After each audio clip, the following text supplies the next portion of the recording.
It begins without panic. That is the first thing people notice.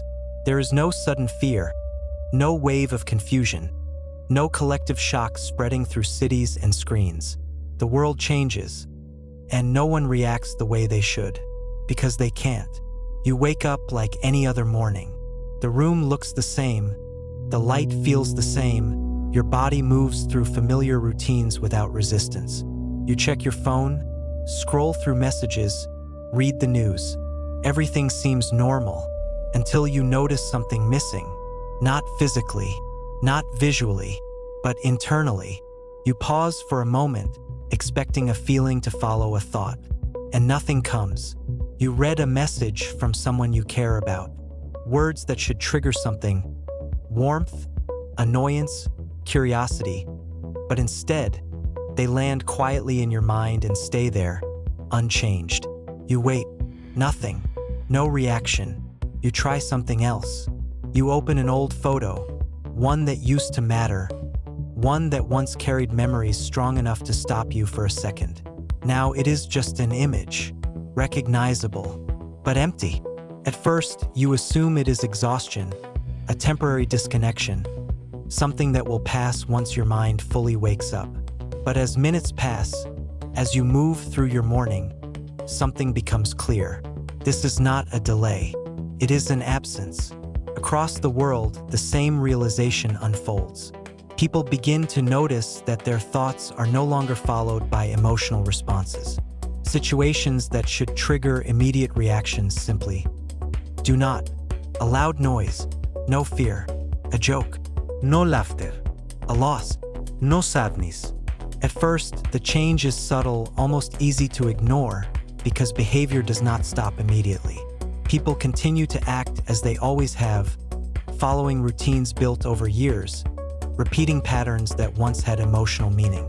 But those patterns begin to feel mechanical, empty, because the feeling behind them is gone.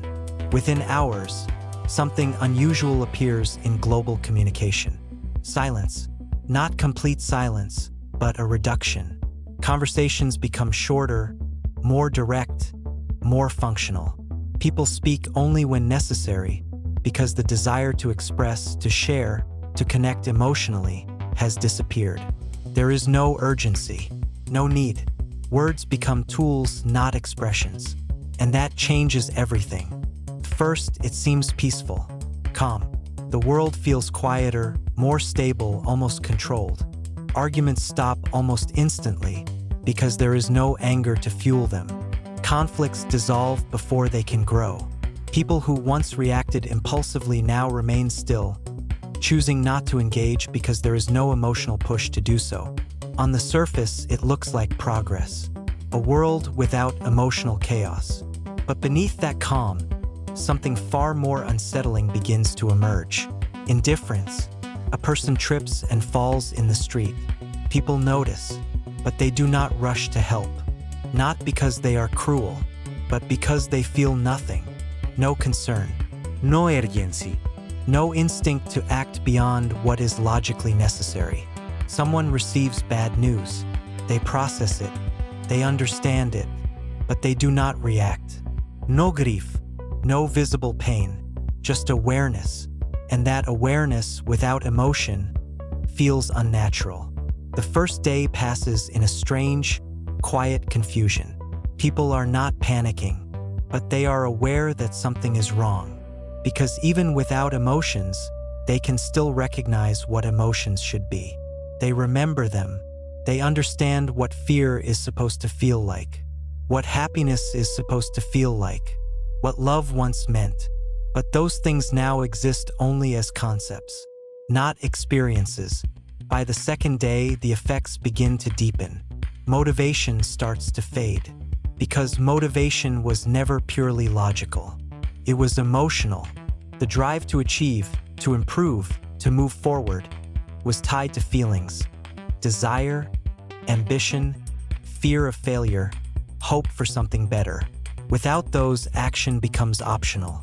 People go to work, but they do not push themselves. They complete tasks, but they do not care about the outcome. Productivity slows, not dramatically, but noticeably. Because effort without emotional reward becomes difficult to justify. Why try harder if there is no satisfaction? Why continue if there is no fear of losing something? At the same time, relationships begin to change in ways no one expected. Couples sit together, speaking calmly, rationally, discussing their situation as if it were a problem to solve. I understand that we used to feel something. Yes. It is no longer there. Yes. Do we continue? There is no sadness in the question, no fear of the answer, just logic. And that logic leads to decisions that would have once been painful but now feel neutral. Many relationships end, not because of conflict, but because there is no longer a reason to maintain them. Friendships fade the same way. Without emotional connection, the need to maintain contact disappears. People stop reaching out not intentionally, but naturally. Communication reduces to necessity. The world becomes efficient, but empty. Entertainment loses its purpose almost immediately. Movies are watched but not felt. Music is heard but not experienced. Stories are understood but not enjoyed, because their purpose was emotional engagement. And now that engagement is gone, the entire creative industry begins to collapse. Not because it fails, but because it no longer connects. Even risk changes. People take fewer risks not because they are afraid, but because they see no reason to. Risk was tied to reward, and reward was tied to feeling. Without the anticipation of satisfaction, the idea of taking action loses its appeal. Life becomes flat, consistent, predictable, safe, and deeply unsettling. Because while the world is no longer chaotic, it is no longer alive in the way it once was. By the end of the first week, one realization becomes impossible to ignore. Humanity has not lost control. It has lost something far more fundamental, the reason to care. And without that, everything begins to slow, not physically, but meaningfully. Because a world without emotions is not a world without problems. It is a world without reasons to solve them. And that may be the most dangerous change of all. It does not collapse all at once. From the outside, the world continues to function. Systems remain in place, infrastructure holds, people move, speak, and act with a kind of calm efficiency that has never existed before. There is no panic, no riots, no emotional outbursts that would normally signal that something has gone wrong. But something has, and it begins to show in the way decisions are made. Without emotion, every choice becomes purely logical. First, this seems like an improvement. Bias disappears. Fear no longer distorts judgment. Desire no longer clouds thinking. People begin to solve problems in ways that are precise, calculated, and efficient. But logic without emotion follows a different path. A hospital faces limited resources. Patients are evaluated, not by compassion, but by probability. Who is most likely to survive? Who provides the most value? Who should receive treatment? The answers come quickly, too quickly, because without emotional resistance, difficult decisions become simple. And that simplicity feels wrong. In the past, these decisions were painful, debated, struggled with. Now they are executed without hesitation, without guilt, without doubt, because there is no feeling to slow them down. Governments begin to change in similar ways. Policies become sharper, more direct, more focused on efficiency. Social systems are restructured, not around fairness, but around optimization. Resources are allocated where they are most effective, not where they are most needed emotionally. Support is reduced, not because people want to remove it, but because it no longer makes logical sense. The concept of helping others begins to shift. Why help someone who cannot contribute? Why invest in something that provides no measurable return? These questions, once softened by empathy, now exist without resistance.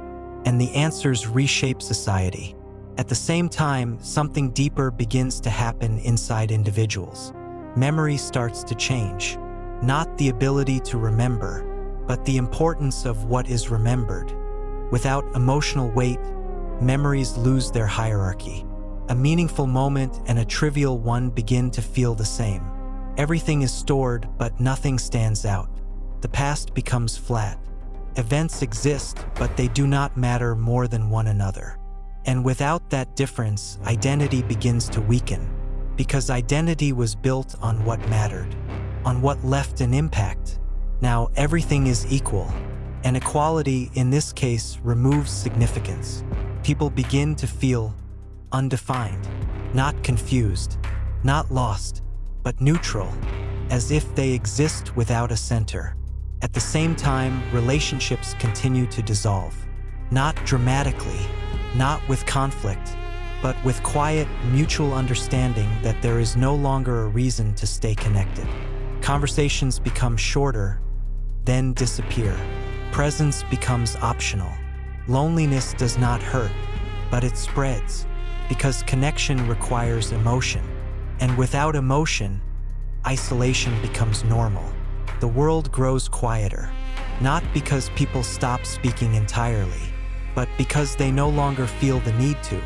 Even creativity begins to fade further. Without emotional drive, there is no reason to create something new.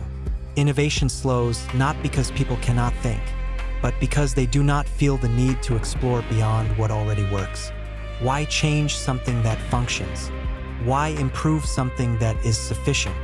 Progress becomes minimal, stable, and stagnant. At the same time, something unexpected begins to emerge, a form of control. Without emotional impulses, people become more predictable. Behavior follows logic, and logic can be modeled, anticipated, influenced. Systems begin to guide people more effectively, not through persuasion, but through structure. Because when emotion is gone, freedom changes, not externally, but internally. The desire to resist, to question, to challenge begins to fade. And in that space, control becomes easier than ever before. But even in this controlled, efficient, stable world, something remains. A memory, not emotional, but conceptual. People remember what it was like to feel. They understand that something is missing. They just cannot experience it. And over time, that awareness begins to grow. Quietly, subtly, a recognition that while the world functions, it does not live. People begin to observe the difference between existing and experiencing. They see that while everything continues, nothing feels meaningful. Actions have outcomes, but those outcomes do not matter in the way they once did. And that realization leads to a question. If nothing matters, why continue at all? At first, this question does not cause panic, but it spreads, because without emotion, there is no automatic answer. No instinct to keep going, no fear of stopping, no desire to continue, just logic. And logic, when pushed far enough, reaches a conclusion that is difficult to ignore. If existence has no emotional value, then its purpose becomes unclear. This is where the world begins to change again, not through chaos, but through quiet reduction. People begin to do less, not because they are tired, not because they are overwhelmed, but because they see no reason to do more. Activity decreases, movement slows, life becomes minimal, and in that minimal state, humanity reaches a point it has never faced before. A world without suffering, without fear, without conflict, but also without joy, without love, without meaning. And in that stillness, a final realization begins to settle. Emotions were never a flaw. They were not a weakness. They were not something to control or eliminate. They were the reason anything mattered at all.